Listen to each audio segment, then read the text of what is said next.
Thank you for joining us here at Lowry Sports Rhetoric. I am your host, Nathan. I'm Daimon. Today we're going to continue here in the AFC North with the final edition with the Baltimore Ravens. 2021, they went 8-9, were fourth in the AFC North, and they did not make the playoffs.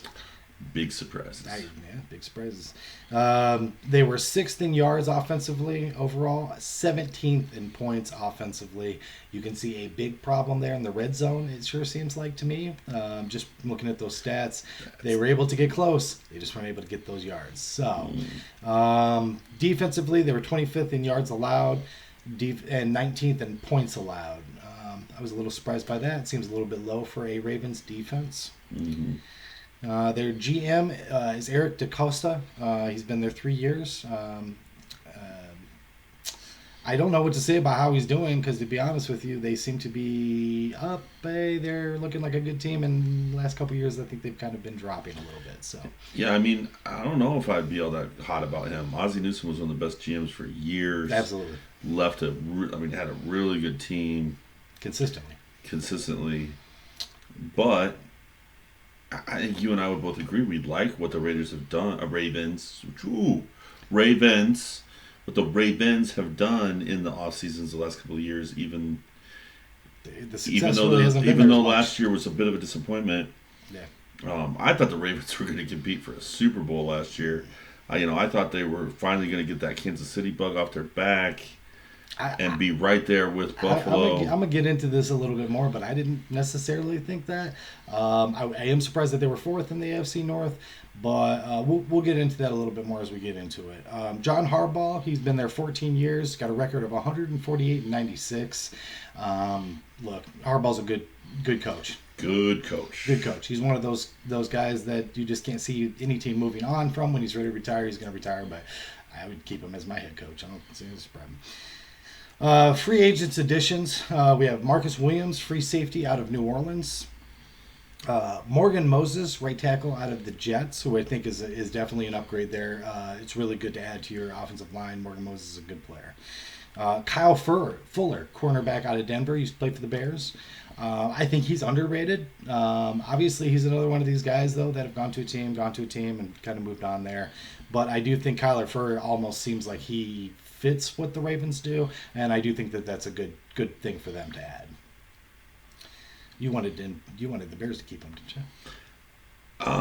Well, I didn't want the Bears to keep him for the money that they paid him. Gotcha. I was hoping they would take a look at him this offseason as a guy to bring in. He was coming back. That's right. At less money. I think Kyle Fuller for the Bears is an up and down kind of guy. At times he looked like a Pro Bowler. At times he was a disappointment. Good tackler. Doesn't always catch the interceptions, but he puts himself there. A little inconsistent. He doesn't have great hands. He's a corner for a reason. But I think he's a good player, and they didn't sign him to a huge contract. So for the money, they got a good. I think the problem in Denver is that maybe he lost a step, and so they brought him in to be a number one corner, and I don't think he's a number one corner at this point in his career anymore. Sure. But as a two, and especially as like a third corner. Kyle Fuller should be a really good third corner. All right, Mike Davis, running back from Atlanta. Again, this is what the Ravens do. They kind of, like other teams, that they recycle things. They recycle in their running backs, and they use them. They utilize them a whole bunch. So another former Bear. Yeah, and I think Mike Davis is good too. I actually thought he was really good for the Bears. Yeah. I thought he played very well. He's a solid. It's kind of hard to I think address anybody coming out of Atlanta just because Atlanta had so many holes on it, and it's kind of hard to look at him. But I thought his production with the Bears was good. I liked him. Brett Urban, defensive end out of Dallas. Another former Bear. Is he just kind of obviously a rotation player? Well, so he was. He's like a defensive tackle, defensive end hybrid. So I liked him when he was on the Bears. I think, as a second string defensive lineman, he's solid. He's not going to hurt you. He's not a monster, but he's not going to hurt you. So it's a depth signing and a solid. I think it's a solid signing. And they bring in Stephen Means, defensive end out of Atlanta. Again, it was so hard to really watch Atlanta that, I don't know much about their team. I don't know much about their players. I only knew Mike Davis because of his time with the Bears. So I don't know much about Stephen Means. I'm sure probably just another depth player there. I'm not sure what it means. Free agent losses. Anthony Averett, cornerback, went to Vegas. I just got that. By the way. Oh my gosh! All right, Anthony Averett, cornerback, went to Vegas. I mean, it's not a huge loss. It is what it is. Bradley Bozeman, center, to Carolina. The Bozeman's good. Bozeman's good. I was hoping that the Bears would try to get Bozeman. That's right. He was one of those guys you were talking about. Yeah, I like Bozeman. I was hoping we would. I mean, I like who we ended up getting, but he's definitely. I think that could potentially be a loss for them, but I think maybe they addressed that. So, Chris Board, linebacker, went to Detroit. Sammy Watkins, wide receiver to the Packers. At one point in time, Sammy Watkins had a high ceiling, but he kind of petered out. It is what it is. I mean, he's just a wide receiver that's going to change teams, and that's what he is. Tavon Young, cornerback, went to Chicago. Yeah, and we're excited about him. Are you? Yeah, I don't know. He looks like he could be a good slot corner or a nickelback, and I was excited about the signing. Justin Ellis, defensive tackle, New York Giants.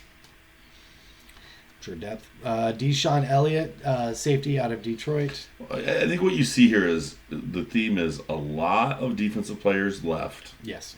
From a defense that we said we were surprised it wasn't better than it was. They're just plugging holes. Let's not say, maybe there's a reason why a lot of these guys walked. Because they weren't as good as they were supposed to be. Maybe like the depth on it. Deshaun Elliott, safety out of Detroit. Khalil Dorsey, cornerback out of the Giants. Chris Westry, quarterback out of Carolina. Two Carolina is what I'm saying. Tyson Williams, running back to Indianapolis. Like I said, all these are just backup players. Kind of let them walk. The big trade. Then the big trade was Marquise Brown, wide receiver, plus a 22nd third round for a 22nd first round pick. And they traded it to the Cardinals, obviously. Marquise Brown, I definitely think would be a loss on most teams. I think that they just don't utilize their wide receivers very well, and this was kind of the big problem that Marquise Brown kind of really didn't mind getting out of there because it seemed like none of the wide receivers really like being in Baltimore because they don't utilize them. They run so much. Let's do their draft, and then we'll talk about, because I got some thoughts on all of that, but I think we should do the draft first. All right. Round 1, number 14, safety, Notre Dame, out of Notre Dame, Kyle Hamilton. I love Kyle Hamilton. Yeah. I mean, look, that's a damn good player. I love safeties, and Kyle Hamilton was just so good. There were people talking about he could have been the number 1 pick in the draft. Early mock drafts had him as a guaranteed top 5.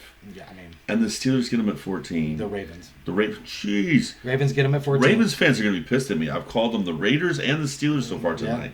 Today. I mean, this is, like you said, it's a home run pick. I mean, I think he is going to be a great player. And he just screams Ravens to me. Like, he is a perfect Ravens player. So, round 1, number 25, center, out of Iowa, Tyler Lindenbaum. And this is why they could let Bozeman walk in the free agency, because we talked about this during our draft thing. We both loved what the Ravens did. This pick, he was talking about being a generationally good safe center, one of the best centers to come in the draft in a decade. They got him at 25th. Probably the most hyped center since Dallas got their guy that was like an 8-time Pro Bowler, whose name escapes me at the moment. But yeah, so this guy should be a really, really good, instantly ready to play center, and you won't miss the guy that walked. Yeah, I mean, in their first round picks, their 2 first round picks, I mean, they knocked these out of the park. So, round 2, number 45, outside linebacker David Agba out of Michigan. Yeah. And so what we talked about during the draft, this was like having a 3rd first round pick, because if he didn't have the injury that he had, he definitely would have been a first round pick. And it was so good. So good. And you got his defensive coordinator came in the building, so you know that guy loves him and endorsed him. And the head coach's brother was his head coach in college. So if they signed off on the kid, you know the injury's not going to be a problem. So you basically got 3 first-round picks, what will probably end up being a perennial center, Pro Bowl center, and a couple of guys that can come in and help retool that defense that surprisingly wasn't as good as we thought. So yeah, I mean, I think so far, just even the first three, they're killing and then my favorite player, like I cried on draft night when this guy was still available for us, it. and we passed on him. Round three, number 76, defensive tackle, Travis Jones I out of loved this kid's tape. He looks like a beast. Yeah, I mean, I think like, yeah, man, refreshing my memory now, and I really really liked what the Ravens did in this draft. UConn. Um, Oh yeah. Round four, number 110, offensive tackle Daniel Falil out of Minnesota, which is also a guy who I really would have liked us to get. Massive guy. We ended up going in a different direction, somebody that I'm not upset with at all. But Daniel Falil was the guy who I picked over the guy that we ended up getting. So obviously I liked him a lot. And I think just to be this far in and have such good picks, I mean, the Ravens really did kill it here in this draft. Mm-hmm. And then round four, number 119. Keep in mind that's the second in round four. Cornerback Jalen Armour Davis out of Alabama. Cornerback out of Alabama. I mean, yeah, and a lot of people said that maybe this guy did not produce to the level that people thought he would, but it's always interesting when you have these loaded defenses in college, because sometimes the guy that you think is underproducing is really just playing the role that he's supposed to be playing and allowing other people to shine, and that guy can end up being the stud at the next level, and then vice versa, the guy that has all the sacks or all the picks and looks fabulous, he's just benefiting from the fact that everybody around him is so good, and then he's not as good at the next level. So it's very possible that this kid falls in that category where maybe he was a little underwhelming at Alabama, considering the hype that was around him coming out of high school and that. But maybe at the pro level, he'll end up being a lot better than people think, because he was just going about doing his role, and he didn't do anything sexy, because there's plenty of other, sexy people on that defense. He's just getting the job done, and then the NFL level, just getting the job done might end up looking a lot better for him. Yeah, So, man. And if you went to, as far as I'm concerned, if you go to Bama, you're a good player. I mean, regardless. I mean, I don't know. Round four, number 128, tight end Charlie Kohler out of Iowa State. This was another tight end that was definitely on my list. A guy I was looking at. I think he is. I mean, again, that's their third, by the way, in round four. That was a good pick. big kid. Book is as big as he is. He doesn't like to block, but he's capable of blocking. So maybe they can teach him to enjoy blocking more. Maybe now that he's finally getting paid, he'll choose to block harder. Interesting guy. I watched a lot of Iowa State football. I actually had this kid on my fantasy team for a time. He at times looks like he could be the next Gronkowski, and at times makes you shake your head and go, "What's going on?" Inconsistent. A little inconsistent, but definitely has all the tools to be an absolute stud wide or tight end at the next level if he puts it together mentality wise. I think his biggest thing is the mentality. He's got to learn to really trust that he's so strong and so physically gifted that he can do things that maybe he doesn't consistently do. All right, next round four. This is the fourth now in round four. It's just amazing to me. And just to say this, this is the draft that you want to have these many picks in this. I mean, it was such a loaded draft that you're getting players that sometimes in the draft would have been way higher up that are now falling off. And this is where you want to be picking in the third and fourth rounds and have multiple picks. This is amazing. Their fourth one, is going to be punter Jordan Stout out of Penn State. From what I understand, he is actually a very good punter. I mean, if you're going to have 7 fourth-round picks, you might as well use one on a punter. It was 6. Oh, I'm sorry, I was 6. getting there. You just ruined it. All right, number 5. I stole your joke? I'm sorry. No, I was just going to announce that there were 6 after a while. All right, round 4, number 139, tight end Isaiah Likely out of Coastal Carolina. Again, adding another tight end here. This guy's a receiving tight end, if I remember correctly. Yeah, he's kind of the opposite of Kohler. He's like a big wide receiver, good hands, good route runner, just catches the ball. His problem is he's not physical enough for the position, but he's almost too big to be a receiver. So my guess is considering what else they have at tight end, I'm thinking you play this guy as like he's going to be like your guy that's in the slot who just is a mismatched nightmare. And then when it's time to negotiate his contract, his agent's going, "Hey, he's been a wide receiver," and the Ravens are going, "No, he's a tight end." And this is the new trend in the NFL, right? To have this argument about franchising a tight end that's really a wide receiver and paying a guy tight end money when he's really a wide receiver because you play him with a slot 90% of his carries or time on the field. I think likely is most likely to be one of those guys. Yeah. So you really see this development of, utilizing a lot more of multiple tight end sets and things like that for the Ravens, which I think might work better than the wide receiving thing that they've been trying to do. It just seems like the kind of players that Lamar likes to throw to, getting out of the pocket and trying to find people that are open and, like you said, mismatches and stuff like that. I don't think it's a terrible idea. I like it. Their last in the fourth round, which is their sixth, which is what I was going to comment, that is such a large amount of fourth round picks. They got 6 in a draft that was just loaded. So many you could waste one on a punter. Yeah. Use one on a punter. Round 4, number 141, cornerback Damarian Williams out of Houston. Again, I felt like Houston had a good secondary. They had a good defense there.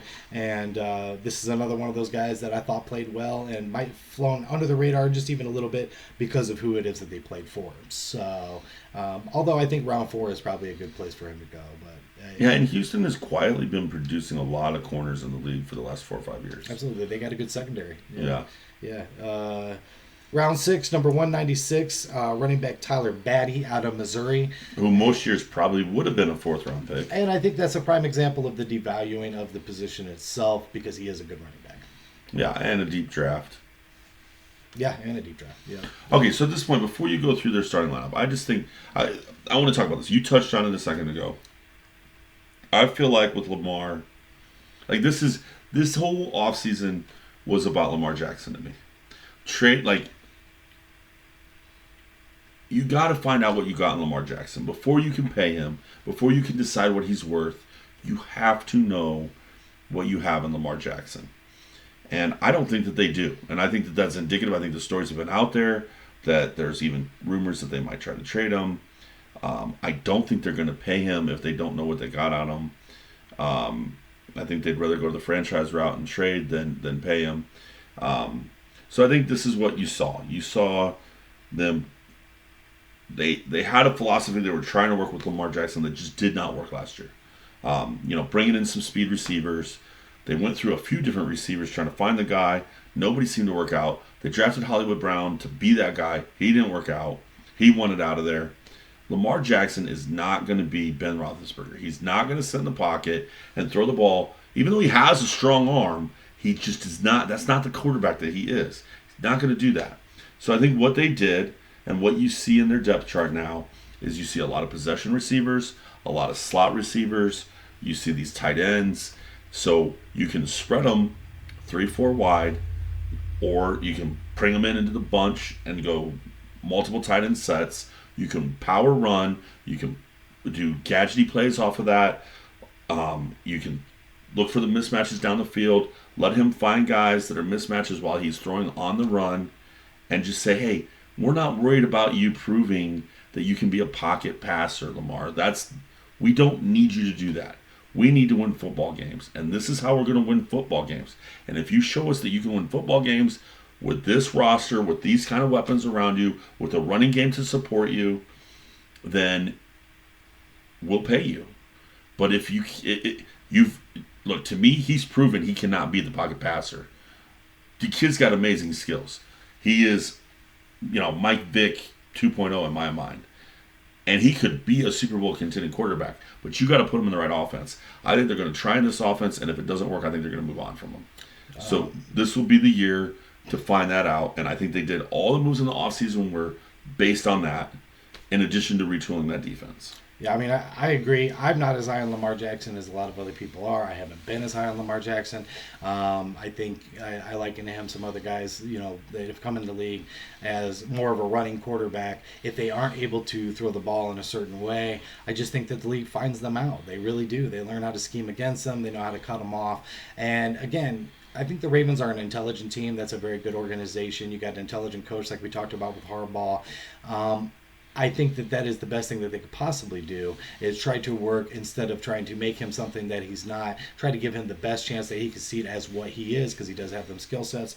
However, myself, I myself would be ready to move on. I know that's kind of a controversial thing to say as a lot of people really hold Lamar Jackson high, but he's just not what I would want as a quarterback. So, but it's been like that a couple years now. I felt that way. So, Lamar Jackson, 2,822 yards, 16 touchdowns, 13 interceptions, 767 yards rushing and 2 touchdowns, and that was his lowest amounts rushing that he'd been in there. Look, the 2 touchdowns. When you talked about the stats make it look like they struggled in the red zone, and he only had 2 touchdowns.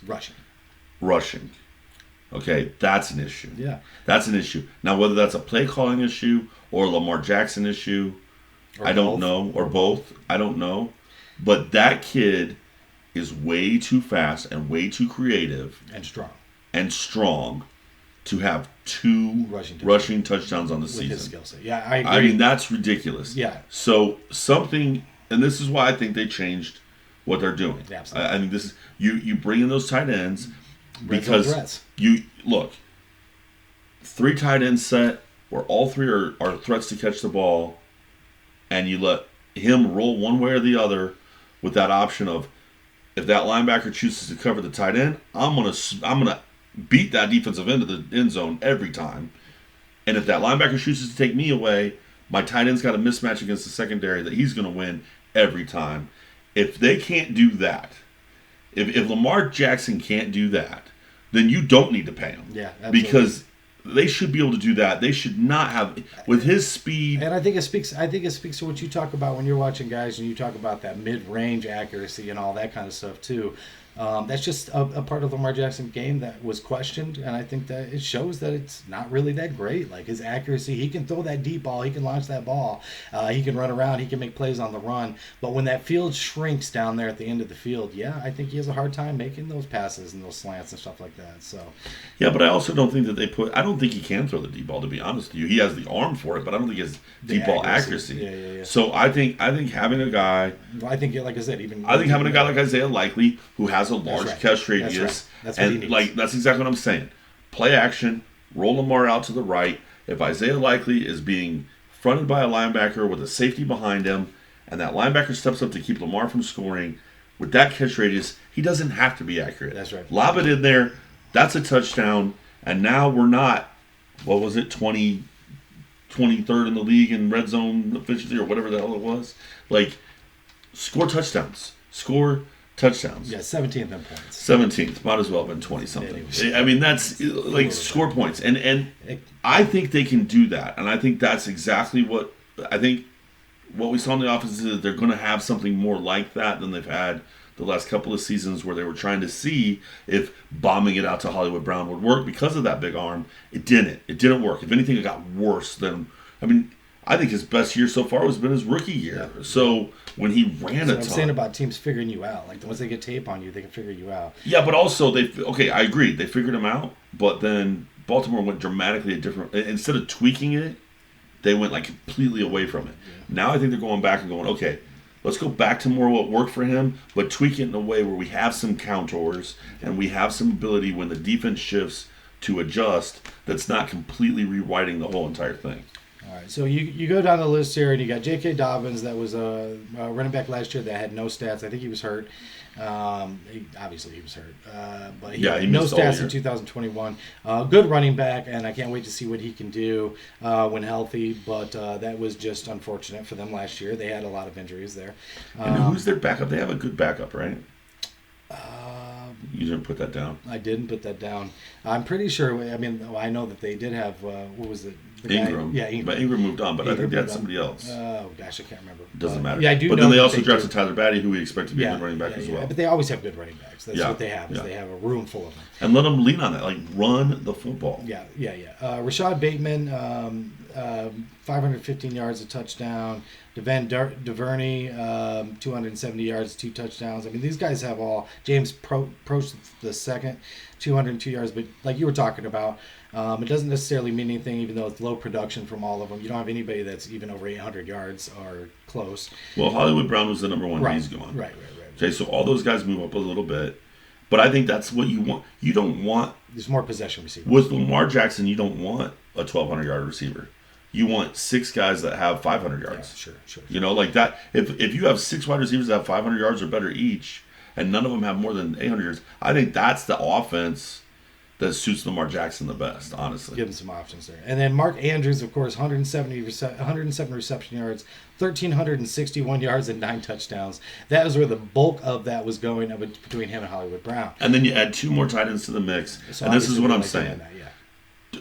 Big tight ends, mismatches, possession receivers. Yeah. And that's I think this is the formula to make him work. And if it doesn't, then it's time to move on, and good luck to whoever gives him a second chance, because Baltimore tried everything they could. If they try what I think they're going to try this year, they tried everything they could. Before we get to the defense, just so you guys understand, this is what it looks like when we're passionate. I'm really in Lamar Jackson's corner. He's really not. This is us arguing about a guy in discussion form. Yeah. And this is why we started this channel, because we've been doing this for years. Gets a little heated. Like, I'm not wanting to let it go. I'm wanting to keep proving these same points. No. He's wanting to say, I don't care. I've already moved on from the guy. And this is what this looks like. And this is why we decided to do this channel, so that we could show you and entertain you, Baltimore fans. I'm a Bears fan. He's a Colts fan. And we're having this argument for the last 3 summers about your team. And that's why we just started this video. Yeah, and they just had to say that. Now let's move on to the defense. Should move on from him. Anyways, all right. After this year, if it doesn't work out, but it's going to work out. They're going to look better. Okay, so yeah, you got guys here. Michael Pierce, 20 tackles, three sacks, a forced fumble. Really, a lot of the stats did not look all that great last year, if I'm being honest with you guys. Yeah, but like Lavius Campbell is a good player. Yeah, he is. Calais Campbell, 49 tackles, 1.5 sacks last year, 1 forced fumble, 1 pass deflect. I think a lot of these guys normally do have much better stats than that, whatever was going on last year. So that Michael Pierce that you don't like right there, or that you didn't like his production, Travis Jones, beast, about to take his job. Yeah, there you Michael go. Pierce's job's about to be taken by right. Travis Jones. That's right. Snatched right out from under him. Tyus Bowser, 59 tackles, 7 sacks, 2 forced fumbles, and 4 pass deflects. He was one of their most productive players out there. Josh Bynes, 76 tackles, 2 sacks, 4 pass deflects. Patrick Queen, who is somebody that I am high on, and I think definitely is going to end up being a little, 98 They're still tackles. trying to figure out how to use That's him. right. That's exactly what I feel too. 98 tackles, 2 sacks, 1 forced fumble, 1 fumble recovery, 1 pass deflect. Would have liked to have seen a lot more out of him. I really would have. And then their strong linebacker, 33 tackles. Owa, is that how you say it? 33 tackles, 5 sacks, 3 forced fumbles, 2 fumble recoveries, and 1 pass deflect. He has got a little bit better stats there, and he's kind of all over the place like that. So Marcus Peters, 52 tackles, 1 sack, 1 forced fumble, 2 fumble recoveries, 4 interceptions, and 9 pass deflects. That's good play. I think that's good play out of him. Yeah, and he's a good corner. He's starting to get longer in the tooth, but that's a good corner. We know he's a good corner. And then Kyle Hamilton coming as a rookie, I think is going to make a big play. Marcus Williams coming over from New Orleans, 74 tackles, 1 forced fumble, 2 interceptions, 8 pass deflects. Solid player out there as a safety. Their other cornerback, Marlon Humphrey, 58 tackles, 1 forced fumble, 1 interception, 13 pass deflects, which is extremely high amount of pass deflects. So, And then you add to that also the two corners in the draft that we liked, and the defensive end / outside linebacker. I mean, those outside linebackers, you were saying they're okay production.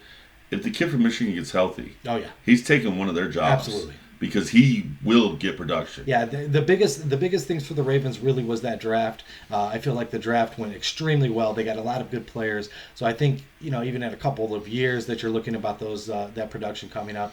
Again, we've beat it to death with Lamar, so I'm not going to hang on that too much.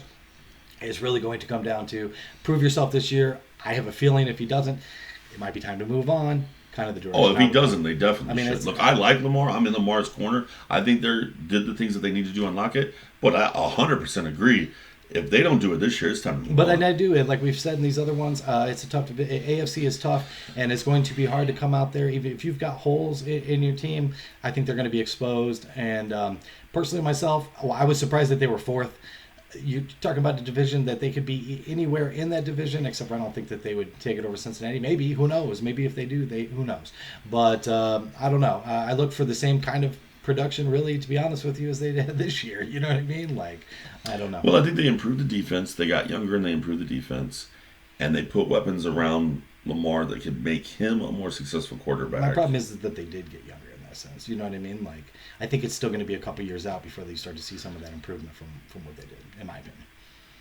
It's possible, but I think they got younger at the positions that they were struggling at. Sure. So and they got younger with guys that Hamilton is ready to play. Travis Jones is ready to play. Yeah. When that Michigan kid heals from he's ready to play. Yeah. So those guys are ready to go guys at the positions that they needed. Yeah. So they have. It's not like they're young at. Campbell's a veteran. Their corners are veterans. So yeah. Queen hopefully is ready to figure it out. Yeah. So I think you got a good mix of young and old. You got like we said, the Ravens almost always have a good defense. I expect them to get back to having a good running defense. Game. They're gonna have good running game. Look, and if the offense can be better and be more ball control and score more points in the red zone, then that's going to help the defense there too. And I think they could end up anywhere from fourth to second in this division, and I don't know that it's going to be much off no matter what the case is, because this division is tough competition in between them all. So. Look, and I don't think it's impossible for them to be first, honestly. Like you're saying, it's hard for them to catch the Bengals, but we talked about with the Bengals. There's some we holes, talked about with the Bengals. Yeah. Super Bowl hangovers happen. Yeah. Last year, we thought the Bengals were going to be fourth. That's true. And the Browns were going to be first, or I thought the Ravens might have a chance to beat the Browns. The Browns ended up being fourth and third, and the Ravens fourth. Yeah, I think there's probably the most amount of questions in this division out of any of the divisions, and I think that it's hard to get a beat on where they're going to place because of depends on how this is answered, and depends on how this is answered, and depends on how this is answered is where they stack. Yeah, so yeah, it's hard to make that decision. I think that's exactly right. We've said this about this division. For a while there, it was outside of the Bengals. We had no idea. We always, for a few years, we thought the Bengals were solidly in fourth, and the rest of the teams, it's like, is it time for the Browns to move up? You got Baltimore and Pittsburgh just battling each other for that first spot for, it seems like, forever. Last year was a changing of the guard in a bit, and now it's like, okay. Could be a change of guard again. What we talked about with the Browns video, we don't know what to expect from their quarterback, but they got the pieces in place. What we talked about with the Steelers video, we don't know about the quarterback. We don't know about the quarterback. Feels like they're going to get back to the old school Steelers way of pound the rock, play good defense. That's outdated in the NFL, or is it? There's more and more teams getting back to that. Maybe the era of throwing the ball over the field is starting to come to an end, and we're cycling back to that. Possibly, I see it more and more with teams. Baltimore's another team like that. Yeah. So this division could end up being, if you got Baker, you're going to pound the rock and lean on that defense. Yeah. You got unknowns, you're going to pound the rock and lean on that defense. Baltimore's going to pound the rock and lean on that defense. Cincinnati's going to throw the ball. Cincinnati's going to chuck the ball over the field. A lot. So that's the interesting thing. Who wins out in that? Who knows? And does everybody beat each other up to the point that nobody wins the wild card? We're going to be talking about the West down the road. That's a very good possibility with them. We already talked about how competitive the East was with Buffalo being amazing, the Patriots looking like they're the real deal, and Miami having everything but a quarterback. Common thing we're saying with this division. So you just got so many teams in this AFC that fall into that category of either really good or good team just missing a quarterback. That it's hard to predict. It's hard to project who's going to win the division, who's going to be the wild cards, and you might be able to slip in if the wheels fall off in Cleveland, and if those Pittsburgh teams aren't what you think, and this offense just a little bit better, and the Bengals suffer a hangover, you might be able to slide in and win this division, or have enough wins to steal a wild card from a better team out west just because they're beating each other up. So I think there's a lot of possibilities for this team, this division. It will be interesting, but I think the one thing that we've said throughout this vid is Lamar has to prove it this year, or it's time to move on. I agree with that.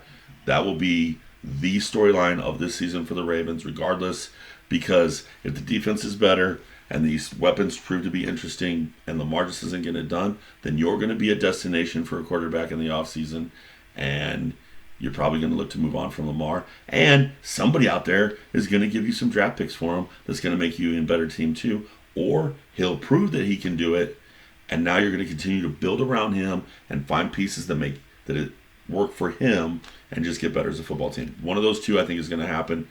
We'll see what it's going to end up being. Okay. Well, thank you for giving us a watch, tuning in. If you liked our content, give us a like, give us a subscribe.